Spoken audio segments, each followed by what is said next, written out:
Time थोड़ा है, दूसरे भाई भी आए ने, मैं चंद शेर हजूर इससे मकाम इश्क से पेश कर लगा हजूर, क्योंकि मेरे सरकार का फरमान वो पूरा कर लगा। ये इश्क का वेल है ते जो इस इश्क के वेले विच मकतबे इश्क का दस्तूर निराला देखा, उसको छुट्टी ना मिली जिसने सबक याद किया। ये मकतबे इश्क है ते जो इश्क के वेले चाहती पीती ते हजूर बंदे दे केड़े-केड़े मकाम होंदे ने।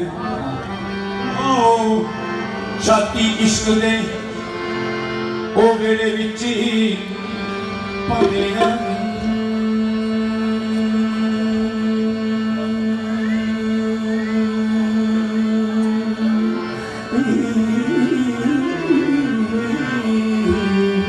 ते पंडा गमा दियां चानियां पैंदियां ने।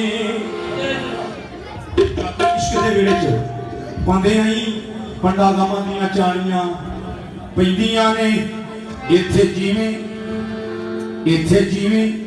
जिवें राजी पीर फजल शाह होवे ते दइयां उवें पलटानियां पैंदियां ने। फिर इत्थे शाही कुशा कर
वही मेरा खुदा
ਵਾਰੀ ਵਾਰੀ ਗੱਡੀ ਲੈ ਗਿਆ ਉਹ ਨਾ ਉਹ ਆ ਜਾਓ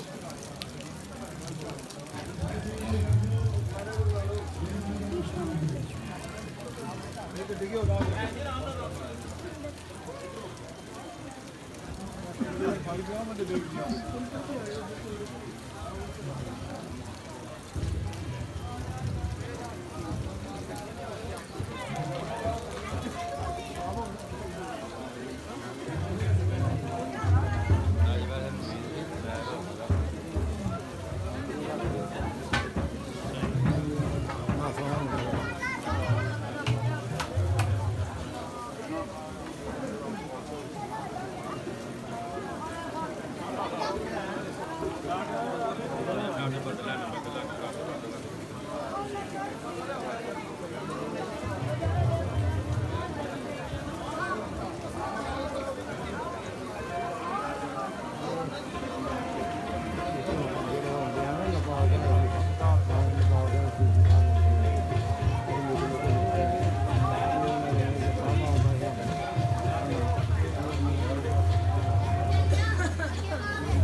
ਸਾਡੇ ਵਾਸਤੇ ਤਕਲੀਫ ਹੈ ਲੋਕਾਂ ਵਾਸਤੇ ਬੜਾ ਫਾਇਦਾ ਹੋਇਆ ਵੀਰ ਵਾਸਤੇ ਇਹ ਨਹੀਂ ਠੀਕ ਹੋਇਆ ਜੋ ਕੁਛ ਹੈ ਮਾੜਾ ਨਹੀਂ ਹੋਇਆ ਬਹੁਤ ਚੰਗਾ ਹੋਇਆ ਲੋਕਾਂ ਦਾ ਬਹੁਤ ਫਾਇਦਾ ਹੋਇਆ ਕਮ ਸੇ ਕਮ ਬਾਰਿਸ਼ ਦੇ ਨਾਲ ਬੜਾ ਫਾਇਦਾ ਹੋਇਆ ਲੋਕ ਸਰਫ ਨੇ ਹਨ